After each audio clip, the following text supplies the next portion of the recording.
말씀으로 여는 하루. 말씀의 제목은 선한 영향력을 끼치는 삶입니다. 본문은 신약성경 갈라디아서 6장 1절로 10절까지의 말씀입니다. 형제들아, 사람이 만일 무슨 범죄한 일이 드러나거든 신령한 너희는 온유한 심령으로 그러한 자를 바로잡고 너 자신을 살펴보아 너도 시험을 받을까 두려워하라. 너희가 짐을 서로 지라. 그리하여 그리스도의 법을 성취하라. 만일 누가 아무것도 되지 못하고 된 줄로 생각하면 스스로 속임이라. 각각 자기의 일을 살피라. 그리하면 자랑할 것이 자기에게는 있어도 남에게는 있지 아니하리니. 각각 자기의 짐을 질 것이라. 가르침을 받는 자는 말씀을 가르치는 자와 모든 좋은 것을 함께 하라. 스스로 속이지 말라. 하나님은 업신여김을 받지 아니하시나니 사람이 무엇으로 심든지 그대로 거두리라. 자기의 육체를 위하여 심는 자는 육체로부터 썩어질 것을 거두고 성령을 위하여 심는 자는 성령으로부터 영생을 거두리라.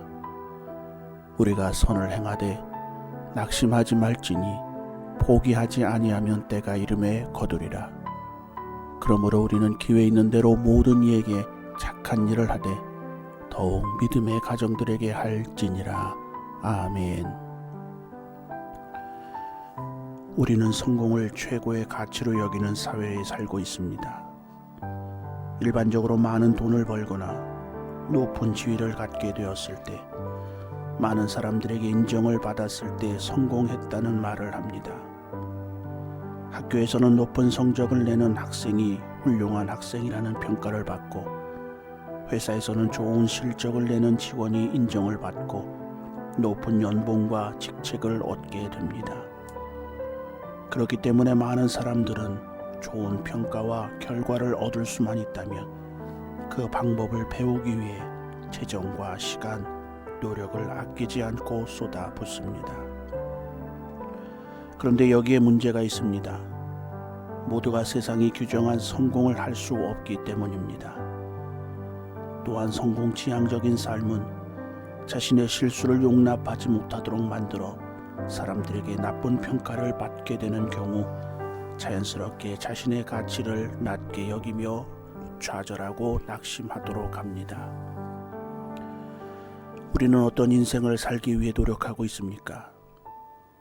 미국에서 동기부여 강사이자 코치로 활동하고 있는 로리 베스 존스는 최고 경영자 예수라고 하는 책을 통해 예수님의 성공에 대한 정의는 바로 하나님의 뜻대로 하시는 것이었다라고 말합니다.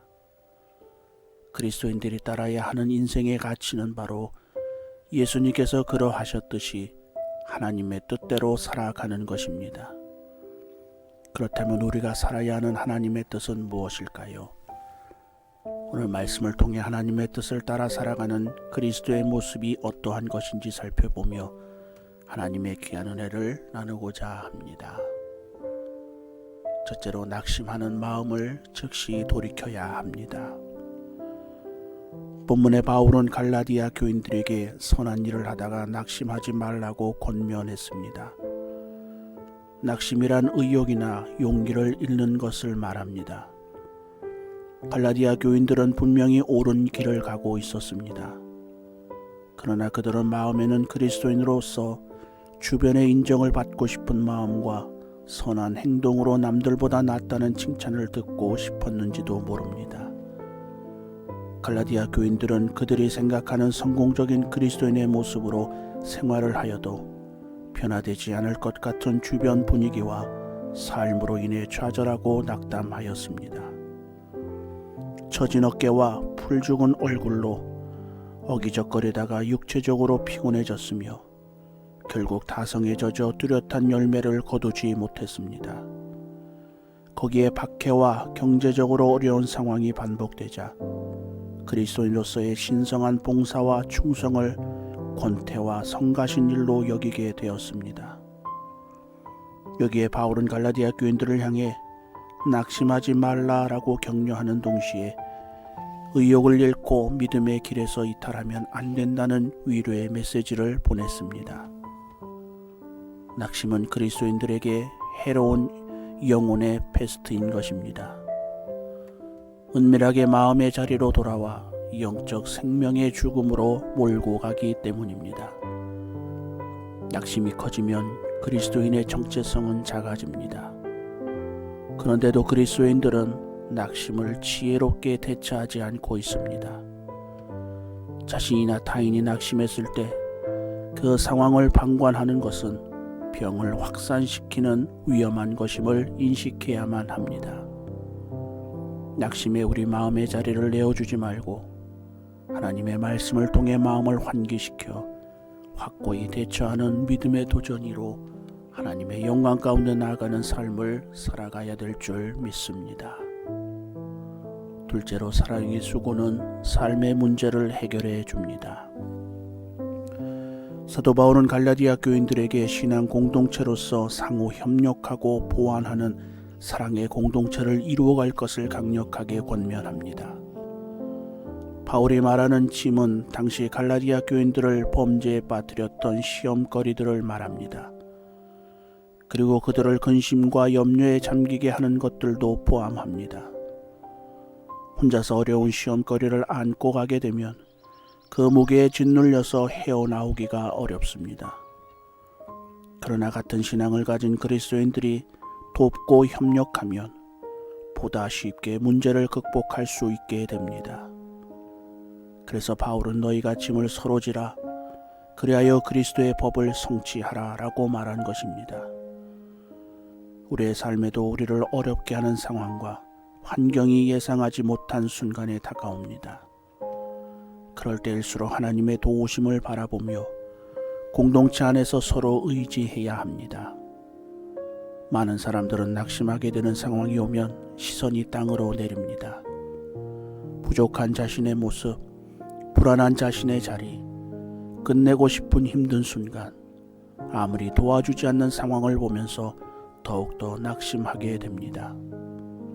그러나 바울과 같이 어떠한 순간에도 승리하는 그리스도인들은 낙심하게 되는 상황이 오면 시선을 하늘로 향해 들고 두 팔을 벌려 사람들을 향해 전진해 나갔습니다. 부정적인 상황이 아닌 전지전능하신 하나님께서 나의 하나님이 되심을 바라보며 믿음으로 공동체를 의지하였던 것입니다. 그때 하나님께서 불안한 마음과 고통스러운 육체, 아무도 함께하지 않는 것 같은 마음속 공허함을 치유하시고 회복시키시는 공동체 안에서의 참된 회복과 치유의 은혜를 경험하게 된 것입니다.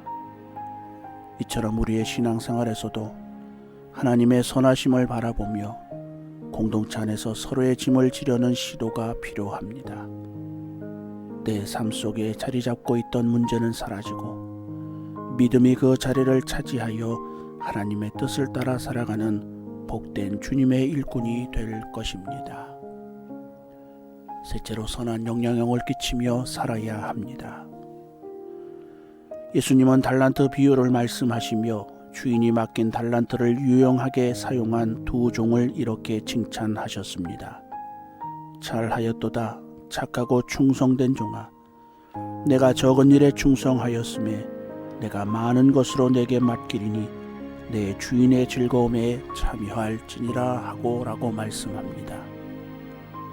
하나님의 관심사는 성공에 있지 않습니다. 우리가 받은 사명을 성실하게 이루기를 바라시고 응원하시며 격려하십니다. 하나님께서는 우리가 순종했을 때 우리를 잘했다, 착하고 성공한 종아라고 말씀하시지 않습니다. 대신 잘했다, 착하고 충성된 종아라고 말씀하십니다. 우리는 성공이 아니라 하나님께서 세우신 계획과 맡겨주신 사명에 충성하여 서로를 향한 수고의 짐을 져야 합니다. 하나님께서는 모든 것을 아시는 분입니다. 때로는 혼란스러운 방법으로 우리를 이끄시거나 이해하기 어려운 사명을 우리에게 맡겨주실 수 있습니다. 이때 우리는 무조건 하나님의 방법을 선택하고 성실하게 그 방법을 따르는 길이 가장 복된 길임을 명심해야 합니다. 우리가 하나님을 위해 기꺼이 대가를 지불하며 충성할 때 하나님께서는 지금까지 누리지 못했던 귀하고 복된 길로 우리를 인도해 주실 것입니다.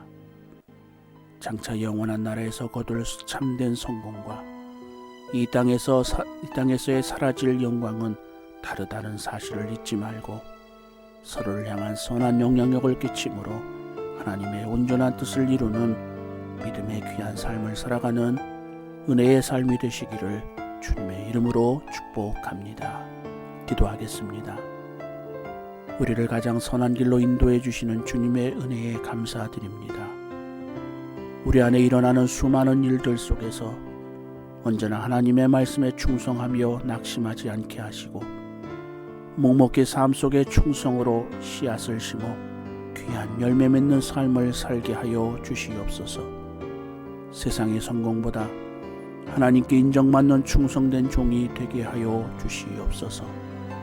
오늘 한날의 삶에도 하나님의 말씀과 하나님의 인도하심과 은혜로 온 세상과 모든 이들에게 선한 영향력을 끼치는 아름답고 축복의 삶으로 인도해 주실 줄 믿사오고 존귀하신 예수님의 이름으로 기도하옵나이다. 아멘. 함께 중보기도 제목으로 기도하겠습니다. 첫째로 나라의 안전과 위정자들을 위해서 함께 기도해 주시고 두 번째로 교회의 안전과 부흥을 위해서 함께 기도해 주시기 바랍니다. 세 번째로 가정과 자녀들을 위해서 기도해 주시고 네 번째로 코로나 바이러스의 종식을 위해서 함께 기도해 주시기 바랍니다. 끝으로 오늘 한날의 삶과 우리의 개인의 기도 제목을 위해서 함께 기도하겠습니다.